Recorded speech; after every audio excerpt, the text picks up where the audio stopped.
Hello आदाब दोस्तों, बहुत बहुत स्वागत इस्तकबाल करता हूं आप सभी का हमारी इस नए वीडियो में। आखिरकार आज दिल्ली चुनाव के लिए तारीखों का ऐलान हो गया है। 5 फरवरी को दिल्ली में विधानसभा का चुनाव होगा और 8 फरवरी को नतीजे आ जाएंगे। 10 से 12 फरवरी तक दिल्ली में नई सरकार बन जाएगी। इस बीच एक बड़ी अपडेट यह है कि अखिलेश यादव ने आम आदमी पार्टी को अपना समर्थन दे दिया है। यानी अखिलेश यादव दिल्ली चुनाव में कोई भी अपना उम्मीदवार नहीं उतारेंगे। अखिलेश यादव ने जैसे ही समर्थन का ऐलान किया, केजरीवाल ने तुरंत शुक्रिया अदा किया। अब यहां बड़ा सवाल यह खड़ा हो रहा है कि यूपी में 2 लड़कों का क्या होगा।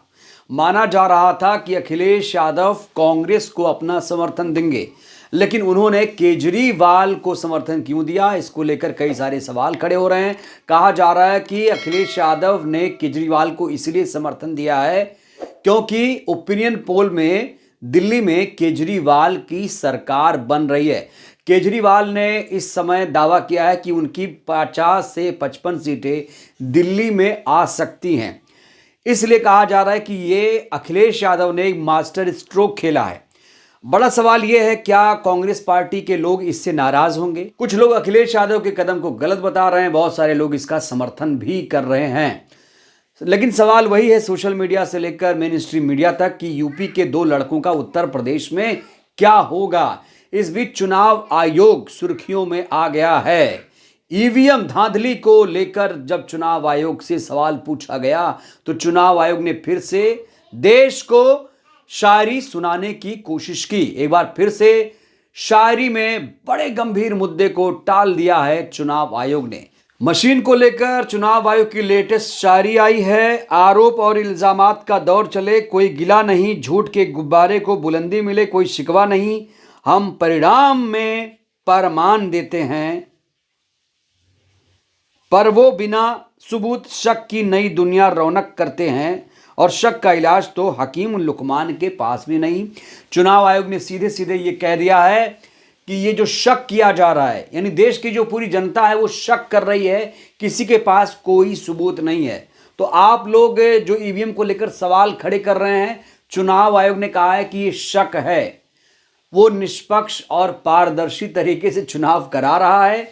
जनता कुछ भी कहे, विपक्षी पार्टियां कुछ भी कहें, चुनाव आयोग की उससे कोई फर्क नहीं पड़ता है। चुनाव आयोग से वोटिंग प्रतिशत कैसे मैच हो जाते हैं, इसको लेकर भी सवाल पूछा गया है।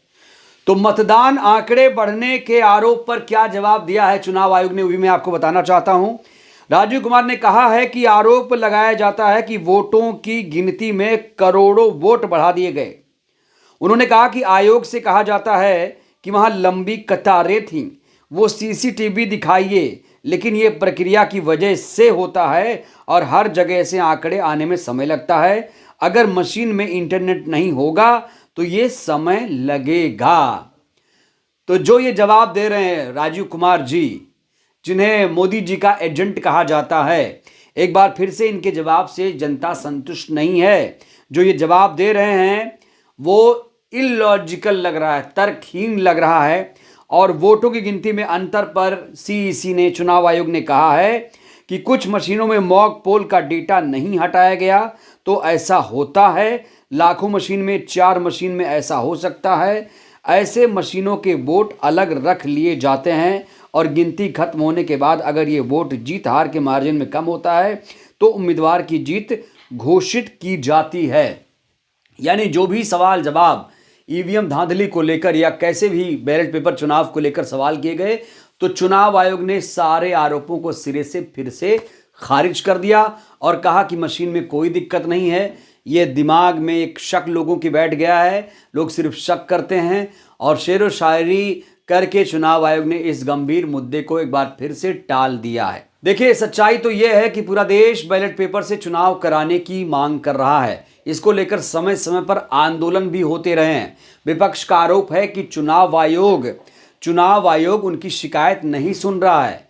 और आज जब प्रेस कॉन्फ्रेंस हुई दिल्ली चुनाव के तारीखों के ऐलान के वक्त, तो एक बार फिर से इस गंभीर बड़े मुद्दे को चुनाव आयोग ने हंसी में दोस्तों टाल दिया है। और एक बार फिर से देश की जनता मायूस है कहीं ना कहीं, क्योंकि लोगों को लग रहा है कि बैलेट पेपर की वापसी होगी, लेकिन बार बार जिस तरीके से मशीनों का समर्थन चुनाव आयोग कर रहा है, उससे साफ तौर से जाहिर हो गया है कि चुनाव आयोग, जो राजीव कुमार मौजूदा चुनाव आयुक्त है, मुख्य चुनाव आयुक्त, वो इसको लेकर जरा भी संजीदा गंभीर नहीं है। बहरहाल दोस्तों, इस वीडियो में इतना ही। क्या लगता है आपको, क्या मशीन से चुनाव हो या फिर बैलेट पेपर से? आप लोग भी अपनी राय दीजिए। और अखिलेश यादव ने जिस तरीके से केजरीवाल का समर्थन किया है, इस फैसले को आप कैसे देखते हैं? अपनी राय आप दीजिएगा। बहुत बहुत शुक्रिया।